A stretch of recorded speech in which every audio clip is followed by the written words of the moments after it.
Tu connais sûrement cette photo. Elle est devenue virale en 2022 et a été utilisée pour expliquer un terme un peu effrayant, le regard des 1000 yards. Un regard que l'on suppose porter par ceux qui ont traversé un traumatisme important ou qui ont été exposés à une situation extrême. Tu connais probablement le protagoniste de la photo et son destin. Le garçon s'appelle Ricker Webb et cette année-là, il a connu une célébrité inattendue après s'être perdu dans la forêt pendant 2 jours. Il a été retrouvé sain et sauf, mettant fin à son histoire de manière heureuse. Ou du moins, c'est ce qu'on suppose. Pourtant, son visage semblait exprimer autre chose. Beaucoup de spéculations ont circulé sur ce qui lui serait arrivé pendant ces 48 heures où ses parents l'ont cherché désespérément. Comme si l'histoire n'était pas déjà assez terrible, des mois plus tard, son frère aîné a filmé Ricker chez eux alors qu'ils partageaient un moment dans le salon de la maison. Selon ce qu'il raconterait, son intention était de montrer que le garçon allait mieux et que tout ce qu'on disait n'était pas vrai. Continue de demander. À propos de ce qui s'est passé, Mika, tu te souviens quand tu t'es perdu, hein? C'est que, ces dernières heures, de nombreuses rumeurs avaient envahi le web. Sur plusieurs forums, on racontait qu'en subissant des analyses de sang, Ricker avait montré un acide désoxyribonucléique différent. Comment était-ce possible? Comme mentionné, la vidéo du frère visant à démentir ces rumeurs a eu l'effet inverse. Face à la caméra, Ricker a raconté avoir vu quelqu'un durant son absence. Dans les bois? Oui, pour que je puisse vivre et faire ce qu'il me demande.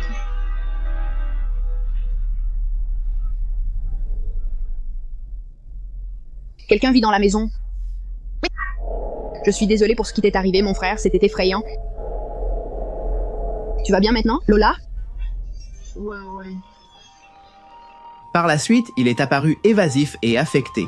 Aussitôt, les spectateurs de la vidéo ont échafaudé des théories farfelues. La théorie qui a eu le plus d'impact était celle qui insinuait que le Ricker que l'on voyait n'était pas le même Ricker qui était rentré chez lui. Selon les internautes, le petit avait été remplacé par un cryptide du folklore indigène. Mais ne nous avançons pas. Qui ou que sont ces entités? Connues sous le nom de Skinwalkers? Comment les sorciers Navajo pouvaient-ils en devenir un?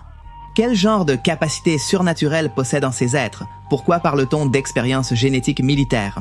Qu'en est-il de ceux qui disent que tout cela pourrait se résumer à des créatures interdimensionnelles?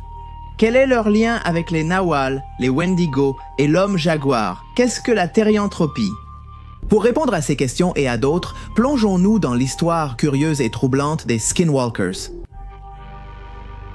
Si vous appréciez ce type de reportage, commentez Change Forme et suggérez-nous des sujets d'enquête pour le prochain épisode. Nous avons déjà parlé du Chupacabras, du diable du New Jersey, des oiseaux tonnerres, de l'homme papillon et de Bigfoot. Par où pouvons-nous continuer? On vous lit? À la fin de cette vidéo, je vais aussi vous partager un creepypasta très célèbre lié à ce thème. Et vous pourrez également voir une sélection de vidéos TikTok dans lesquelles on peut soi-disant voir des Skinwalkers. Commençons.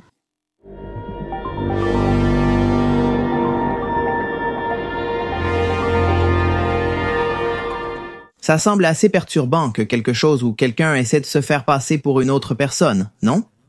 Allô? Commençons.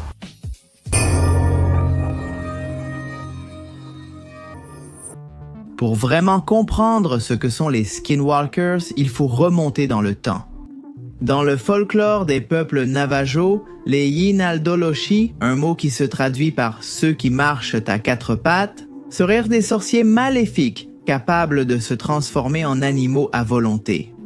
Mais ces entités n'étaient pas de simples sorciers, mais des hommes et des femmes qui avaient franchi une limite spirituelle en commettant des actes atroces pour obtenir des pouvoirs obscurs. On disait qu'ils tuèrent des membres de leur propre famille dans le cadre du rite d'initiation.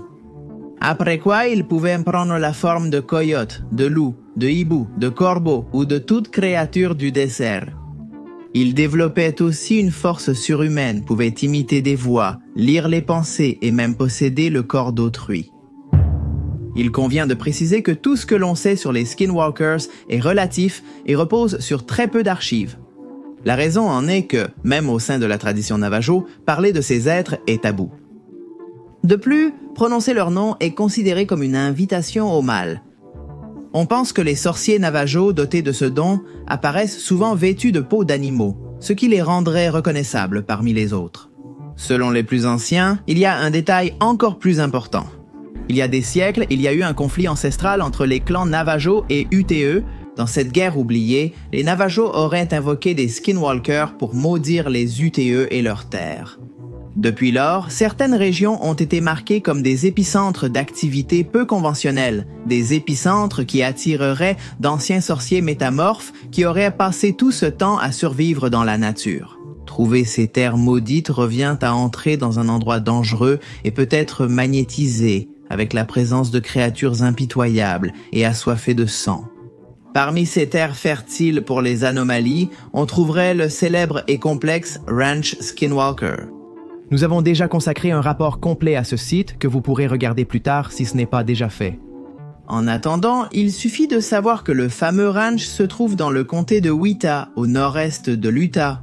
Et aujourd'hui, il est synonyme d'inexplicable.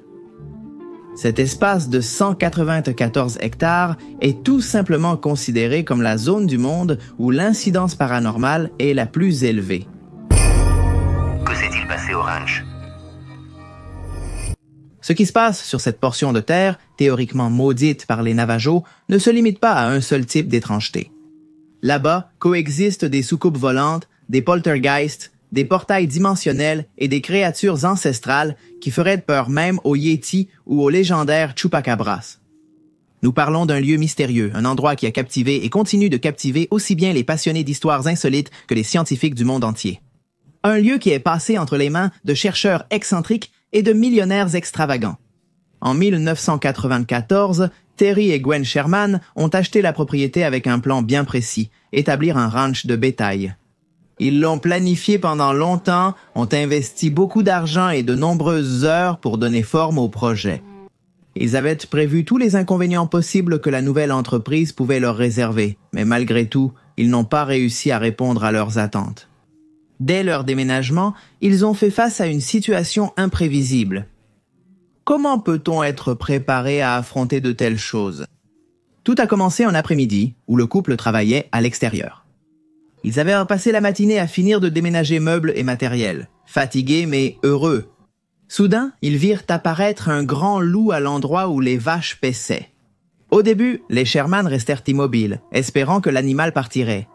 Mais alors, ils le virent attaquer un veau, et Terry n'hésita pas à saisir son fusil et à tirer plusieurs fois. Boum, boum, boum! Mais lorsque la fumée de la poudre se dissipa, ils purent voir le loup debout, sans aucun signe que les balles l'aient touché. Et ce qui était plus étrange encore, c'est qu'il restait très calme, imperturbable face aux coups de feu assourdissants. Terry n'en croyait pas ses yeux, il était impossible d'avoir raté sa cible. La distance n'était pas si grande. La peur grandit pendant quelques secondes qui semblèrent durer une éternité, durant lesquelles l'animal et eux se soutinrent du regard. Puis, la bête avait fait demi-tour et s'était éloignée au petit trot, calmement, emportant sa victime entre ses dents. Lorsque les Sherman purent se remettre de leur frayeur et échanger leurs impressions sur l'expérience, ils tombèrent d'accord sur le fait qu'il ne s'agissait pas seulement d'un grand loup, mais d'un loup anormalement grand. Et si ce n'était pas un loup, mais une autre sorte d'être? Par la suite, les événements se sont multipliés. Pannes électriques, lumière sous-flottante, mutilation d'animaux avec une précision chirurgicale, disparition instantanée et, peut-être le plus inquiétant, apparition de figures humanoïdes qui semblaient observées depuis les limites du terrain, toujours dans l'obscurité, toujours en silence. En 1996, les Sherman, fatigués et désespérés, ont vendu la propriété à Robert Bigelow, un homme d'affaires milliardaire et fondateur du National Institute for Discovery Science. L'objectif du sujet était d'enquêter scientifiquement sur ce qui s'y passait. Était-il vrai que le pouvoir des véritables sorciers Skinwalkers flottait dans l'air de cette portion de la carte? Il n'allait pas tarder à le découvrir.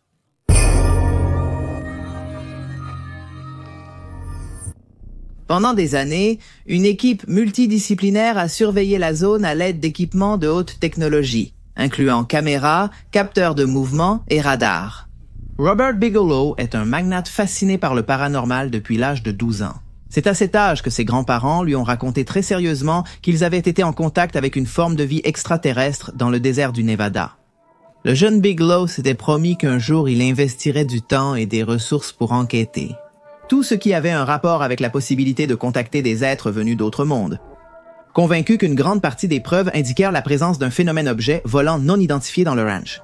Il a investi une petite fortune et a fondé l'Institut national pour la science de la découverte, une organisation de recherche sur l'ufologie et le paranormal, financée par des fonds privés.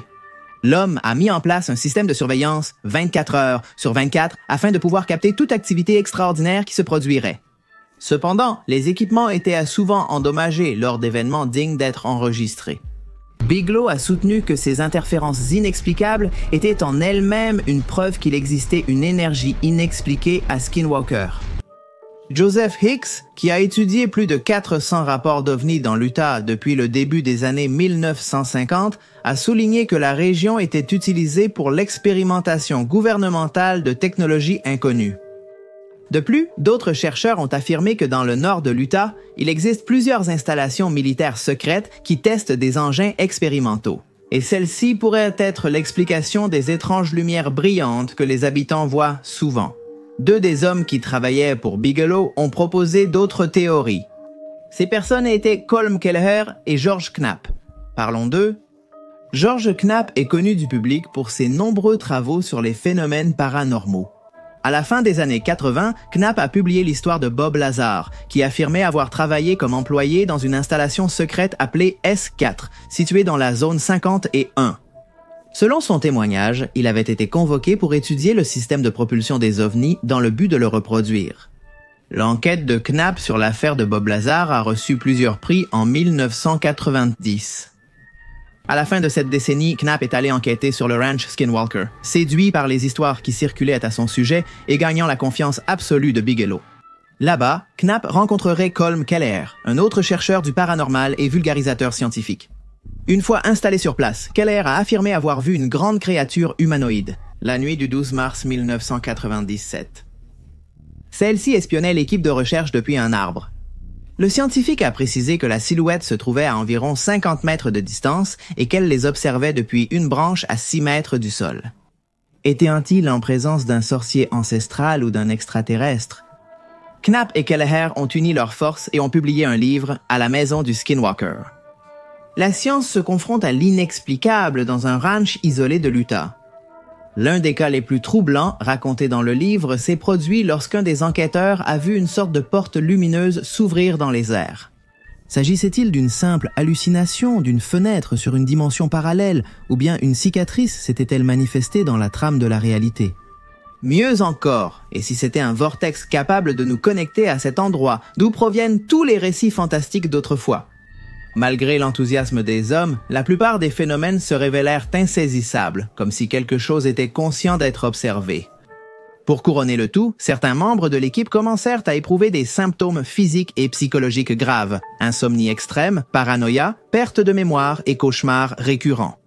Chaque fois qu'une piste solide était trouvée, quelque chose ou quelqu'un intervenait pour la faire disparaître.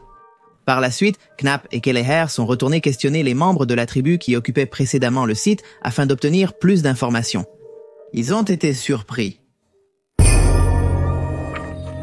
Encore réel. Activité. Selon le livre de Colm Kelleher et George Knapp. Et comme nous l'avons déjà mentionné, les membres de la tribu UTE ont reconnu que d'étranges phénomènes venus d'un autre monde se produisaient dans la région depuis des siècles. En fait, depuis l'arrivée des premiers explorateurs européens, des objets étranges ont été signalés dans le ciel de l'Utah. En 1776, le missionnaire franciscain Sylvestre Vélez de Escalante, l'un des premiers à s'être aventuré en Amérique du Nord. Il a écrit au sujet d'étranges boules de feu qui apparaissaient la nuit au-dessus du campement. Mais le peuple Ute ne pense pas que tout vient de l'espace. En fait, ils disent qu'un Skinwalker vit dans Dark Canyon, au-delà du ranch, dans une grotte vieille de plusieurs décennies. Cela peut sembler absurde. Oui, mais alors, comment expliquer l'intérêt du gouvernement américain pour cet endroit? Des années plus tard, le Pentagone a déclassifié des documents révélant qu'une grande partie de son budget avait été consacrée à l'étude du ranch, dans le cadre du programme Advanced Aerospace Threat Identification Program, Advanced Aerospace Threat Identification Program. Pourquoi un organisme officiel investissait-il des millions pour étudier un lieu rempli de légendes? Qu'ont-ils découvert là-bas, qui n'a jamais été publié? Les questions restent ouvertes. En 2016, Brandon Fugal, magnate de l'immobilier, a acquis le ranch Skinwalker pour en faire une télé-réalité lucrative sur History Channel, le propulsant ainsi sous les projecteurs. Pour plus d'informations sur ce ranch, consultez notre rapport complet à ce sujet. Lorsque le ranch a gagné en popularité, le concept de Skinwalker est entré dans une phase moderne, un point important à noter. Et cela a donné lieu à une série d'expériences marquantes. Des rencontres avec. Au fil des années, des centaines de personnes, surtout dans les régions du sud-ouest des États-Unis, ont rapporté des rencontres capables de donner la chair de poule. Découvrons quelques-unes de ces rencontres. Un couple campant près de Flagstaff, en Arizona, a été réveillé la nuit par les pleurs d'un bébé, mais quelque chose d'étrange s'est produit. Il se trouvait au beau milieu du désert, loin de tout village. En sortant de la tente, ils ne virent personne. Alors, les pleurs se sont transformés en rires, et les rires en paroles, des paroles qui imitèrent la voix de la femme. La voix criait depuis les buissons, demandant de l'aide, prétendant qu'elle était blessée. Quand ils ont essayé de s'enfuir dans leur camionnette, le couple a vu une silhouette courir à 4 pattes à côté du véhicule, c'est-à-dire à plus de 70 km/h. Plus tard, un adolescent vivant dans la réserve Navajo s'est réveillé en sursaut la nuit. En regardant par la fenêtre, il a vu son chien aboyer contre une silhouette devant la grange. L'animal s'est jeté sur la silhouette, mais il n'a jamais réussi à la toucher. Il s'est effondré mort. Le lendemain, la créature avait disparu sans laisser de traces. Sur la porte de la grange, quelqu'un ou quelque chose avait dessiné un cercle avec des symboles étranges, avec ce qui semblait être du sang séché. Les nuits suivantes, des hurlements aigus se firent entendre sans cesse. C'étaient des hurlements semblables à ceux que le chien décédé avait l'habitude de pousser. Qui l'imitait depuis l'obscurité et pourquoi? Dans l'Utah, un conducteur qui rentrait chez lui par une route de campagne a aperçu un homme au milieu de la route. En freinant, il a remarqué que l'individu avait des vêtements en lambeaux et marchait d'une manière étrange. Lorsqu'il l'a éclairé avec les pleins phares, le visage de l'homme était une masse lisse. Il n'avait pas d'yeux, pas de nez, seulement une bouche qui s'ouvrait lentement en une grimace contre nature. Le témoin a fait marche arrière et n'est jamais repassé par ce chemin. Les internautes sont convaincus que le sujet est tombé sur un skinwalker dans un état amorphe. De tels témoignages sont fréquents dans les communautés autochtones et rurales. La plupart ne sont pas signalés par peur ou par honte, ou tout simplement parce qu'il n'y a personne à qui en parler. Et il y a autre chose à prendre en compte. Dans presque tous les récits, ceux qui croisent un skinwalker subissent des conséquences physiques ou mentales dans les jours qui suivent. Maladies soudaines, hallucinations, cauchemars, voire des disparitions.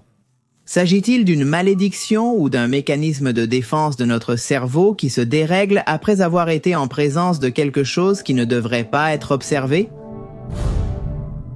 Qu'est-ce qui se cache dans les zones les plus inexplorées par l'homme?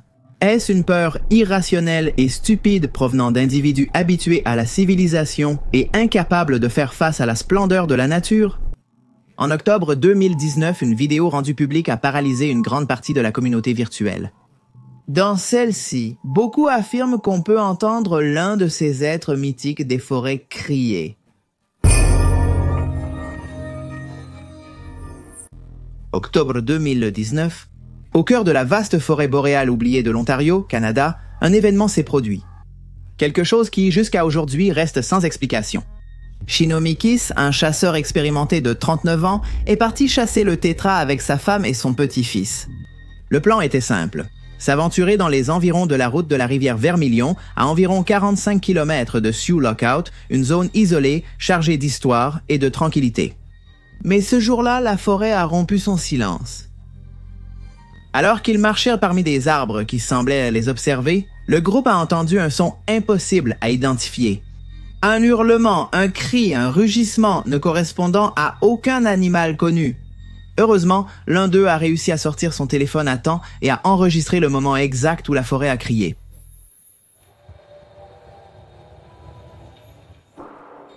Cette vidéo est vite devenue virale et, comme souvent avec les mystères défiant la logique, les théories sont rapidement apparues. Certains disaient que c'était un loup, d'autres un élan en rut. Il y en a même qui ont évoqué des sons de lynx ou de coyote, mais aucun ne correspondait vraiment. Il faut noter que Chino n'était pas un amateur. Avec des années d'expérience de chasse dans cette région, il connaissait parfaitement le chant de chaque oiseau et le grognement de chaque prédateur. Il a lui-même avoué qu'au début, il pensait qu'il s'agissait d'un animal blessé ou en rut. Mais en écoutant plus attentivement, il a ressenti quelque chose de glaçant. Ce son n'appartenait à rien qu'il ait entendu auparavant. Face à la pression médiatique du ministère des Ressources naturelles et des Forêts de l'Ontario, il s'est exprimé. Ils ont dit que le son pourrait provenir d'un grand mammifère. Ils ont précisé en même temps que la distance à laquelle la séquence a été enregistrée et le manque de preuves concrètes empêchaient toute forme de confirmation. Entre-temps, la situation a dégénéré sur Internet.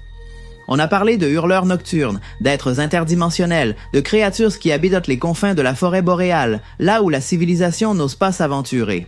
Certains l'ont relié aux légendes des autochtones Ojibwa à propos d'esprits qui imitent les cris humains pour attirer les imprudents, d'autres à la cryptozoologie pure et dure. Et si ce n'était pas un animal connu? Et si ce qu'ils avaient entendu était l'une de ces entités qui n'existent que lorsque quelqu'un les voit? Jusqu'à aujourd'hui, personne n'a pu expliquer ce que Shinomikis a capté ce gris après-midi d'automne. Il ne reste que la vidéo, il ne reste que le cri et la forêt qui attendent de parler à nouveau. Le mot Skinwalker a été répété dans de nombreux commentaires. De la même manière, quelques années plus tard, on reparlerait de ces êtres lorsque l'affaire de Ricker Webb ferait la une des médias. Et c'est ainsi que notre histoire revient au début. Avec la frénésie du petit garçon qui semblait désormais possédé par un esprit ancestral. Les réseaux sociaux se concentrent de plus en plus sur le phénomène des change-peau. Et c'est ainsi que cela a mené jusqu'au Nahual. Nahuales, de sombres cousins d'Amérique. Comme nous l'avons déjà dit, dans le désert du sud-ouest des États-Unis, le mot Skinwalker se prononce à voix basse. Dans les montagnes et jungles du sud du Mexique et d'Amérique centrale, un phénomène similaire se produit avec les Nahuals. Culture, langues et paysages variés, mais une horreur identique. Et si nous parlions de la même créature sous différents noms? Et si le phénomène Skinwalker n'était pas exclusif au peuple navajo, mais le visage d'un archétype plus ancien et terrifiant? Le terme Nahual vient de Nahuali, qui signifie caché et celui qui se déguise. Selon les croyances mésoaméricaines, les Nahuals sont des sorciers ou des chamans capables de se transformer en animaux, surtout la nuit, pour espionner, voler ou attaquer. L'important, c'est que la transformation n'est pas seulement physique. Le Nahual, en changeant de forme, perd temporairement son humanité. Il devient une créature guidée par des instincts plus primitifs et obscurs. Dans certaines régions, on croit que chacun naît avec un animal guide. Un tonal, mais il y a ceux qui, à travers des rituels, des pactes ou des malédictions, apprennent à contrôler leur tonal et à fusionner avec lui. C'est ceux qui transforment un sorcier en Nahual. Les similitudes avec les Skinwalkers sont flagrantes et un autre détail est encore plus révélateur. Selon plusieurs chamans, aussi bien les Nahuals que les Skinwalkers peuvent reconnaître ceux qui connaissent leur existence. C'est-à-dire que lorsque tu les étudies, lorsque tu parles d'eux, lorsque tu penses à eux, c'est comme si cette connexion s'activait. Une sorte de radar inversé.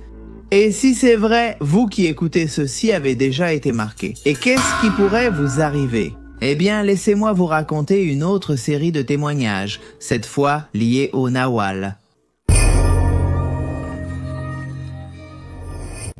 Au Nouveau-Mexique, de nombreuses guérisseuses interdisent aux enfants de regarder certains animaux dans les yeux pendant la nuit. La raison? Certains yeux ne sont pas des yeux, ce sont des masques qui regardent depuis une autre âme. Dans le Chiapas, on dit que certains hommes bêtes sont capables de voler le souffle des petits pendant leur sommeil, laissant les malades épuisés ou dans le coma.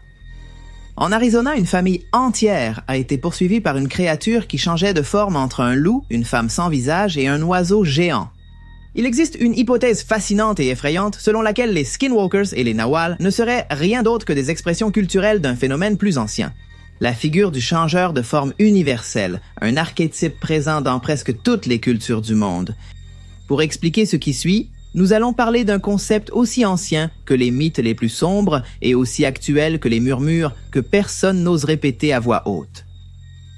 Un concept qui apparaît encore et encore dans les religions anciennes, les légendes tribales, les rituels secrets et même dans les recoins les plus sombres de la psychiatrie moderne, la thérianthropie.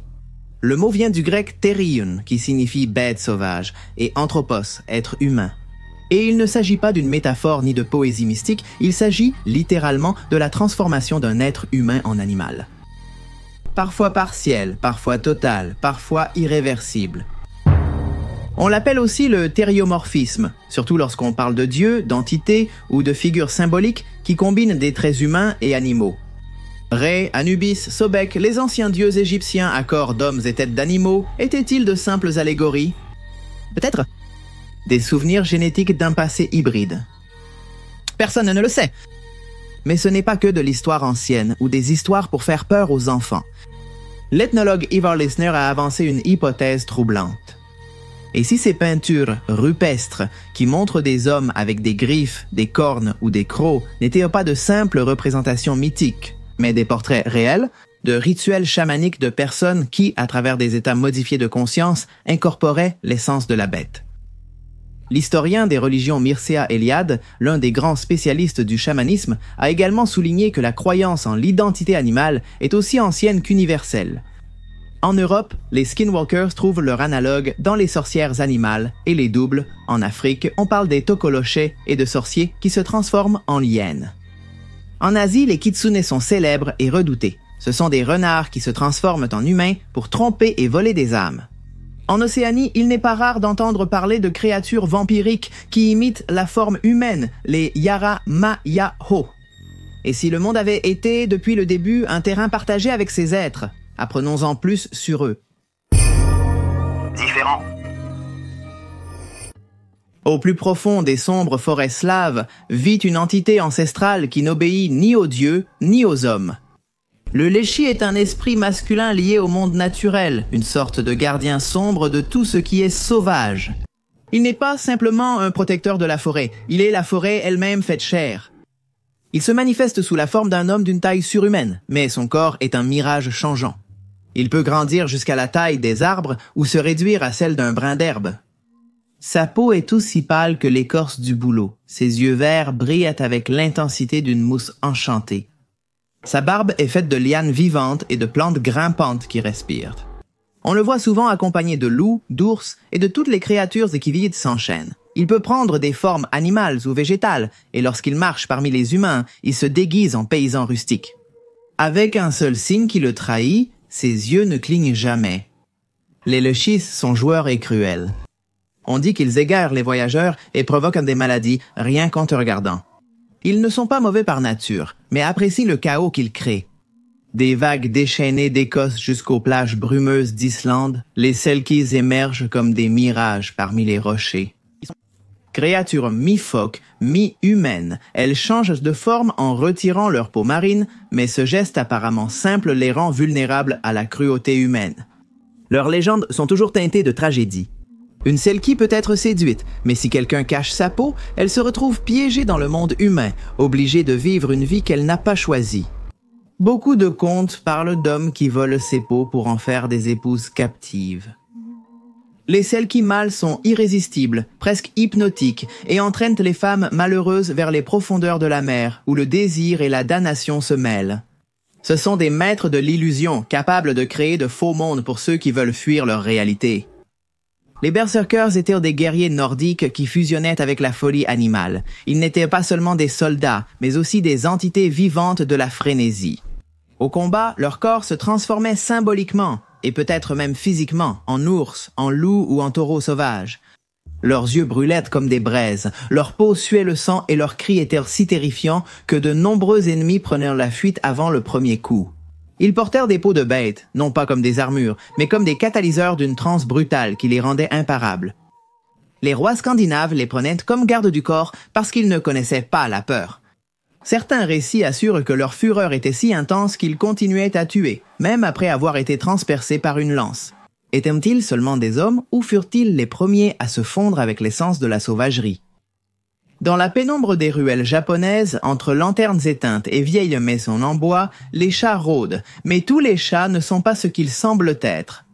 Lorsqu'un d'entre eux vit trop longtemps, il peut se transformer en Bakeneko, un yokai félin qui a franchi la limite du naturel. Les Bakeneko commencent comme des chats ordinaires, mais avec les années, ils acquièrent des capacités allant de la malice à la démoniaque. Ils marchent debout, se déguisent en humains, souvent en leur propre maître, dansent avec des tissus sur la tête et sourient comme s'ils en savaient plus qu'ils ne le devraient. Ils peuvent invoquer des feux follets, provoquer des incendies et, le plus troublant, posséder des cadavres frais pour les utiliser comme marionnettes. Vivre avec un Wakeneko n'a jamais apporté une fin heureuse. Certains amènent la fortune, d'autres la mort. On ne sait jamais de quel cas il s'agit avant qu'il ne soit trop tard. Des vallées brumeuses d'Irlande jusqu'aux montagnes galloises, les Pukas apparaissent comme des ombres enchantées. Ce sont des fées métamorphes, mais pas du genre lumineux et bienveillant. Ces créatures peuvent prendre la forme d'un cheval noir aux yeux brillants, d'un chien, d'une chèvre ou même d'un lapin toujours enveloppé de ténèbres. Elles ont la capacité de parler comme les humains et elles le font avec un mélange troublant de sagesse et de moquerie. Elles adorent les énigmes, les blagues et faire peur. Une Puka te proposera sûrement un jeu si tu en croises une. Et si tu perds, il se peut que tu ne reviennes pas pareil, ou que tu ne reviennes pas du tout, mais si tu la traites avec respect, elle peut t'aider. Dans certains villages, on laisse encore du pain ou du lait devant les portes pour les apaiser, car même si elles se moquent des humains, il ne vaut jamais la peine de les mettre en colère. Et tout cela nous amène à un changeur de forme dont tu as sûrement entendu parler. Es-tu prêt à écouter l'histoire du Wendigo? Le Wendigo est l'hiver éternel. Ici, le changement est plus subtil. Cette créature change aussi, mais de corps d'hôte. Le Wendigo possède des personnes et ce qu'il fait avec elles est terrifiant. Nous voyageons dans les coins les plus froids et sauvages du Canada, du Minnesota, des Grands Lacs et des vastes forêts du nord des États-Unis. Des territoires où l'hiver ne pardonne pas. La solitude glace les os et des légendes comme celle du Wendigo semblent prendre vie au milieu du paysage blanc. Nous allons parler d'un mythe si puissant qu'il a franchi la frontière de la culture orale au dossier psychiatrique, et d'un esprit qui se nourrit de la faim et des péchés humains. Le Wendigo est une créature légendaire du folklore des peuples autochtones du nord-est de l'Amérique du Nord, en particulier les Algonquins. Dans ces cultures, le Wendigo n'était pas simplement un monstre, c'était bien pire. Une métaphore vivante de la faim incontrôlée, de la cupidité, du cannibalisme et de la corruption de l'âme. Selon la légende, un humain qui commettait l'acte interdit pouvait devenir un Wendigo. Manger de la chair humaine pour survivre. Mais certains disaient qu'il était superflu de manger un autre. Le simple désir de le faire suffisait à invoquer l'esprit, et une fois qu'il entrait, il n'y avait pas de retour en arrière. Le Wendigo a été décrit visuellement de multiples manières. Certains le représentent comme un géant cadavérique, avec une peau cendrée tendue sur les os, des yeux enfoncés, des lèvres pourries et des crocs acérés. Certains le dépeignent comme une bête ressemblant à un élan squelettique de 2,50 m avec des bois ensanglantés et un cri glaçant. Dans toutes les versions, la même vérité sinistre demeure et un point commun. Le Wendigo n'est jamais rassasié. Mais le mythe a dépassé les histoires racontées au coin du feu. Au 19e siècle, les colons européens qui étudiaient les peuples autochtones ont commencé à consigner des cas de ce qu'ils appelaient la psychose du Wendigo. Une condition dans laquelle une personne apparemment saine commençait à développer un désir incontrôlable de manger de la chair humaine, même si elle avait de la nourriture normale à portée de main. La peur qu'il se transforme en Wendigo était si grande que parfois toute la communauté décidait de le tuer avant que cela n'arrive. L'un des cas les plus célèbres est celui de Swift Runner, un homme qui vivait en Alberta, au Canada, durant l'hiver de 1878. Bien qu'il ait eu des provisions, il a tué et mangé sa femme ainsi que ses 6 enfants. Il a été capturé, jugé et exécuté par les autorités canadiennes, mais pas avant d'avoir avoué qu'il avait été possédé par un terrible Wendigo. Terrible, n'est-ce pas? Et ce n'est pas tout. Pour ceux qui viennent de mon pays, l'histoire de l'infâme homme jaguar est relativement connue. L'homme jaguar attaque toujours la nuit. La légende de l'homme jaguar, ou Jaguareteaba, est un récit populaire dans le nord-est de l'Argentine, et le Gran Chaco, qui décrit un sorcier capable de se transformer en un être mi-humain, mi-jaguar. Cette transformation, selon la légende, s'obtient grâce à l'utilisation d'une peau de jaguar et d'encens avec des plumes de poule. Dans d'autres cultures, comme celle des Olmecs, l'homme jaguar est considéré comme une figure divine. Un être créé par les dieux avec des caractéristiques à la fois humaines et de jaguar, symbolisant le pouvoir, la force et le lien avec le spirituel. Dans certaines versions, il est considéré comme le dieu principal de la culture Olmec.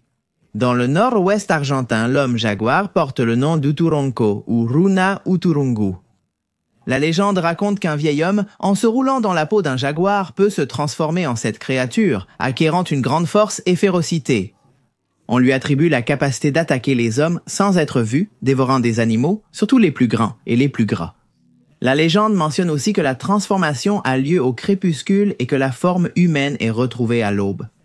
Dans la culture Olmec, le mythe de l'homme jaguar est lié à la création et à la connexion entre le monde humain et le monde animal. On raconte qu'une femme vertueuse a été possédée par un jaguar, donnant naissance aux hommes jaguars. Ces êtres, remarquables dans les guerres et les arts, ont affronté la colère des dieux lorsqu'un jeune homme courageux est tombé amoureux d'une femme jaguar, défiant ainsi les règles divines. Dans l'art rupestre, notamment au Venezuela et en Colombie, on a trouvé des représentations d'hommes jaguars, ce qui suggère un lien entre les chamans et les jaguars. Ces représentations, souvent avec des schémas iconographiques similaires, suggèrent une identité entre les deux. En résumé, la légende de l'homme jaguar varie selon les différentes cultures, mais dans toutes, la figure d'un être hybride se distingue. Mi-humain, mi-jaguar, il symbolise la puissance, la force et le lien avec la nature et le monde spirituel. Pendant ce temps, certains pensent que si aujourd'hui on continue de trouver des preuves de l'existence de ces êtres, ce n'est pas parce que nous sommes en présence de sorciers. Il y a ceux qui pensent que les skinwalkers ne seraient qu'un écran folklorique, très pratique pour expliquer des choses qui auraient une origine encore plus insolite. Certains chercheurs pensent que le ranch Skinwalker et d'autres zones similaires ne sont pas des lieux avec des malédictions millénaires, mais plutôt des espaces d'expérimentation génétique secrète. Selon cette idée, les skinwalkers seraient des mutations accidentelles ou recherchées par des organismes spécialisés dans l'intelligence biologique avancée. Une autre théorie soutient que les créatures métamorphes appartenaient à une dimension alternative et qu'elles s'en seraient peut-être échappées, que ce soit par erreur ou à cause d'intérêts cachés de gouvernements ou d'entités mystérieuses. Les skinwalkers sont-ils une sorte de gardiens ou bien sont-ils les intrus? D'un autre côté, et si les change-formes n'étaient pas des humains qui se transforment en bêtes, mais des bêtes qui ont appris à devenir humaines? Une théorie élaborée soutient que les skinwalkers seraient une espèce qui a appris à imiter l'Homo sapiens. Ce qui relie toutes les explications, c'est la certitude que le phénomène n'est pas dû au hasard. Il se passe quelque chose à des coordonnées spécifiques qui a laissé des traces sur Terre et sur ceux qui l'habitent. Mais il y a aussi une explication sceptique à toute cette affaire. Dans le domaine de la psychiatrie, il existe une condition aussi étrange que troublante, la lycanthropie clinique. Un trouble où le patient est convaincu, de façon délirante et absolue, de s'être transformé en un animal. Ce peut être un chien, un chat ou pire. Beaucoup de ces cas sont liés à des tableaux de schizophrénie, de dissociation de la personnalité ou de traumatisme profond. Mais il y a ceux qui soutiennent qu'il ne s'agit pas d'une maladie, mais d'une faille dans le voile de la réalité. Une fissure par laquelle le corps cesse d'obéir à la biologie et se livre à l'ombre ancestrale. Si ce sujet vous intéresse, demandez un spécial sur la lycanthropie dans les commentaires. Quoi qu'il en soit, en ce moment, quelque part dans le monde, quelqu'un sent qu'il n'est plus tout à fait humain. Que sa peau est en trop, que ses crocs lui font mal et que la lune lui parle. Parce que la vérité, c'est que la frontière entre l'homme et la bête n'a jamais été aussi claire qu'on nous l'a fait croire. Conclusion. Le phénomène Skinwalker n'est pas un conte de feu de camp, ce n'est pas une invention moderne, ce n'est pas seulement un produit de Reddit ou de TikTok. C'est une entité, un ensemble d'entités dont la présence a été ressentie, crainte et documentée pendant des siècles. Depuis les histoires des anciens Navajos jusqu'aux rapports du Pentagone, du désert de l'Utah jusqu'aux réserves de l'Arizona, de la terreur rurale jusqu'aux théories scientifiques les plus étranges. Peut-être qu'au fond, le plus troublant n'est pas ce qui a été vu, mais ce qui n'a pas encore été révélé. Ce qui nous observe depuis la lisière de la forêt, ce qui imite nos voix, ce qui marche la nuit avec une peau volée, cherchant une nouvelle forme. Comme nous l'avons dit au début, parler des skinwalkers est un risque, mais les ignorer est peut-être encore plus dangereux. Quelles leçons du monde devrions-nous en tirer? Le fait de constater de plus en plus, et sur des sujets de plus en plus vastes, que les peuples anciens semblaient en savoir. Des choses que nous avons mis des siècles à assimiler. Certaines théories avancent l'idée que chaque civilisation approche de sa fin à mesure qu'elle commence à prendre conscience des étrangetés du monde. Peut-être qu'à chaque fois que l'humanité commence à regarder sous le tapis de la réalité, les ombres finissent par tout recouvrir et nous sommes forcés de réinitialiser nos connaissances. Peut-être que vivre dans un monde rationnel est la plus grande des anomalies. Peut-être que le monde est chaotique et rempli de questions sans réponse. Sorciers millénaires, expériences militaires, dimensions parallèles et cryptides terrifiants. Des êtres qui parfois crient dans les forêts, capables de prendre le corps d'un petit enfant ou d'imiter la forme de notre animal de compagnie bien-aimé. D'ailleurs, comment pouvez-vous être si sûr que c'est bien moi et non un changeur de peau doté d'un talent extraordinaire pour le camouflage? Rappelez-vous que certaines créatures n'ont pas besoin de nous tuer pour voler notre identité.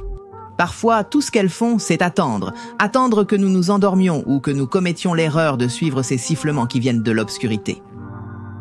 C'est tout pour la vidéo d'aujourd'hui. Comme je vous l'avais promis, voici la suite. Un creepypasta très connu qui pourrait raconter la supposée rencontre avec un skinwalker.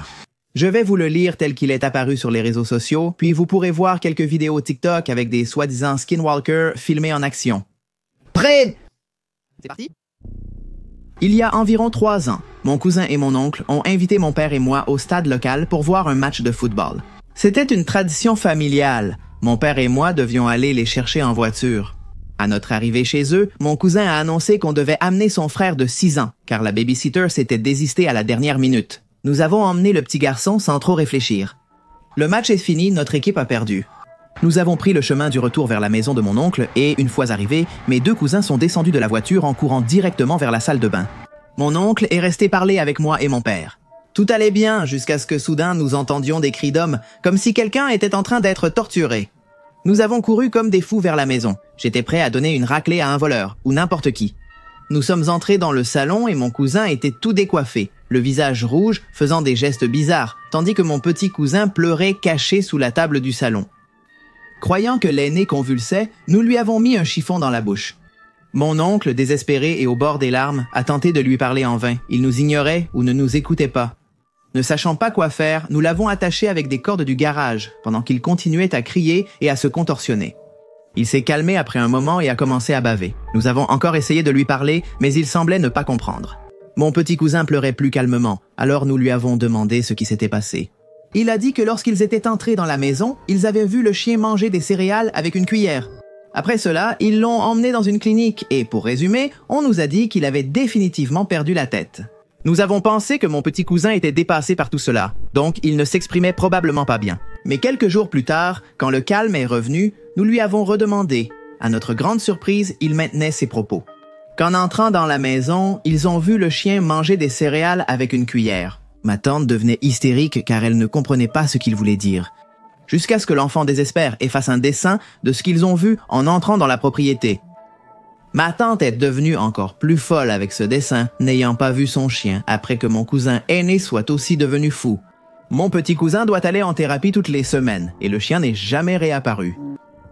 Voici le dessin.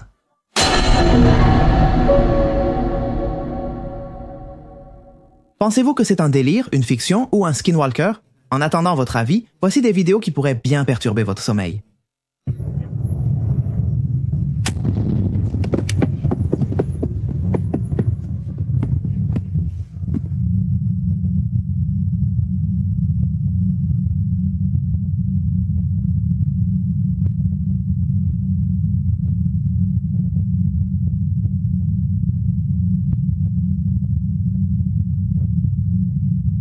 Peut-il capturer quelque chose ici? Je capte quelque chose ici. S'il te plaît.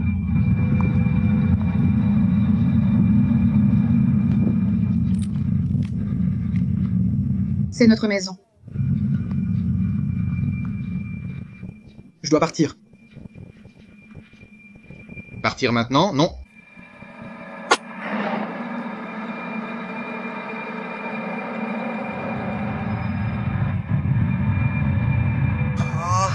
Mais je vais le garder un moment. Vite!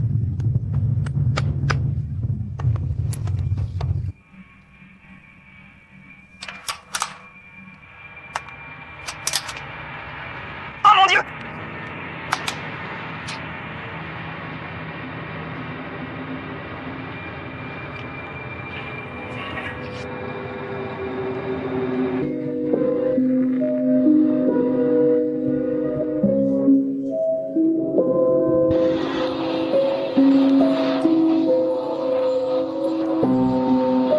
Qu'est-ce qu'il a?